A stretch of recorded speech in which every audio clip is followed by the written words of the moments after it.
Well, hi everybody, and welcome to the 2.8 video series here at Humboldt State University. This video is going to be dealing with setting up a forum, and to do that we've come to the class setup class, and in the upper right hand corner you'll notice that the button is red, which indicates we are editing. So let's go to any week, and I see we have many to choose from, and go add an activity or resource. Things are alphabetical, so between glossary and feedback we're going to find forum, give it a click, and come to the bottom selecting add. Give it a name. I'm just going to call it sample forum. I have pre-written a description in my Word application, and I'm copying and pasting it into the description section. A description is required. You'll notice that by the little asterisk there next to the word description. Under the description box, if it's short enough, you may click the little check in the box and it'll appear on the front page. I don't recommend very long descriptions be displayed because that tends to stretch out your page. A personal choice. Now you come to your first big decision, and that's the forum type. The most used forum here at HSU is the standard forum for general use. I post something now, you post something at 3 o'clock, a third person posts something at 5, and a discussion is generated. Right after it says forum type, if you'll notice the little question mark, you can give it a click and get detailed information on each forum. Basically, the standard forum we've talked about, each person posts one discussion, very self-explanatory. You're allowed to post one discussion thread, good for guiding the direction of what's going on. The Q&A forum is the most interesting of the bunch in that you must, as instructor, put the question you wish answered as the first post. Writing it in the description up top won't have any impact. You must post the question as the first post. Now, if I come in as a student, I'll see the question and I won't see any other responses until I type my answer. Then I'll be able to see what other people are writing. The standard form in a blog-like format is not that popular because it's quite the space pig. It takes a lot of room. If it works for you, absolutely fine, not a problem. And we've talked about the standard form for general use.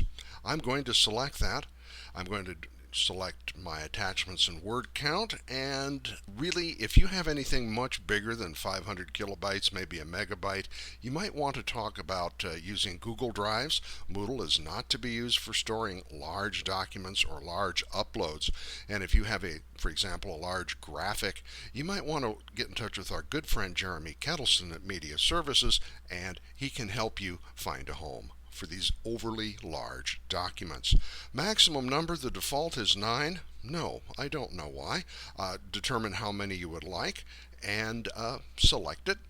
Word count, personal choice. Subscription and tracking. Again, the little question marks are helpful. Optional subscription means you may choose to leave the forum. Your other choices are forced, auto-subscribed, or no subscription. What a subscription means is that you will get an email of the postings. Also, read tracking will do a similar thing, indicating when new postings arrive. Some people like to have constant feedback. Other people are going, please make it stop. You may do that with the options selected in both areas. RSS, I think, is redundant because it's going to do the same thing the read and subscription mode have done. If you have a use for it, it is there for you. Threshold for blocking, I very rarely see used at the university level. This is when two persons get into a discussion and then it turns into an argument and you've got two people posting 43 times in one day. You can post a threshold for blocking.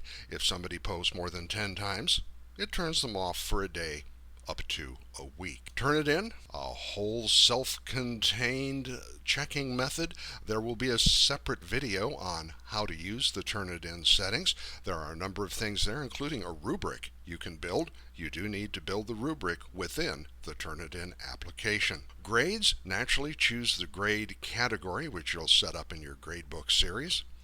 Ratings, you can determine how you are going to rate. The most popular is sum of ratings. If you get 5 points on one, 5 points on another, 3 points on a third, and the total number of points is 15, you can select your score. The big item here is maximum points. Make sure that the maximum points equal the total number available. It defaults to 100, and I will remind everybody here, if I were to change this to 15, I'm not going to press enter, because if I do, it's going to kick me out and take me back to the front page. Not Moodle's finest moment, but at least we know about it in advance. And let's see, restrict ratings. If you want to say only from date A to date B, I like to come down here on the right hand side, and there's this little tiny calendar, and you can click and select a date. Let's say I want to go to the 23rd, and then I want to stop it on the 31st. Enter your times, remembering that they are military times, and none of this is going to work until you choose the checkbox at the top of those choices to restrict items within a date range. Common module settings generally show as what you're going to want. Do not put an ID number in, please, and do not use groupings. Groupings do not work. We have set this class to visible groups, and this is discussed in another video. The restrict access section is, as my grandfather used to say, too much gun for the squirrel. It takes things completely out of Moodle and hides them. If you want to limit access, use the area above and restrict the rating, period. When you're all done, save and return to course, and you have successfully put together a forum. If you got any more questions, please come in and see us. We're in Library 315, and we're looking forward to seeing you soon. Thank you.